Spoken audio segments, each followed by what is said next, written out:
रहा है। तो ये पूरा इनका बिजनेस मॉडल है एक समराइज के रूप में।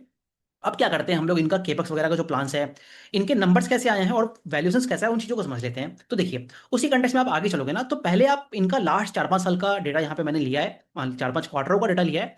आप यहाँ पे कुछ चीज़ें नोटिस कर सकते हो। पहला चीज़ आप ये पाओगे कि इनका जो अफोर्डेबल मेडिसिन है, जहाँ पे आपकी फिक्स्ड ड्रग फॉर्मुलेशन होती है, जो आपके एंटी रेट्रोविरल ड्रग्स हो गया, HIV वगैरह होते हैं, उस तरह उन सेगमेंट में काम करता है।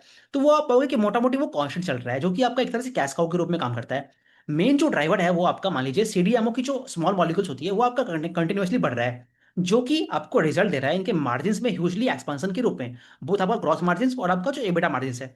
उसी कंटेक्स्ट में आप देखोगे ना, इनके जो केपेक्स वगैरह है 2023 वगैरह के पास जो आए थे, उन सभी का मान लीजिए अभी स्वेटिंग हो रहा है। तो उसमें आप देखते हो इनका जो एसेट टर्नओवर है ना, वो आपका लास्ट 5 साल का जो एवरेज होता है, वो पहले जो आपका 0.7, 0.8 इस तरह से चल रहा था, वो आपका अभी धीरे धीरे रिटर्न होके 1x के आसपास आ चुका है। अब यहाँ से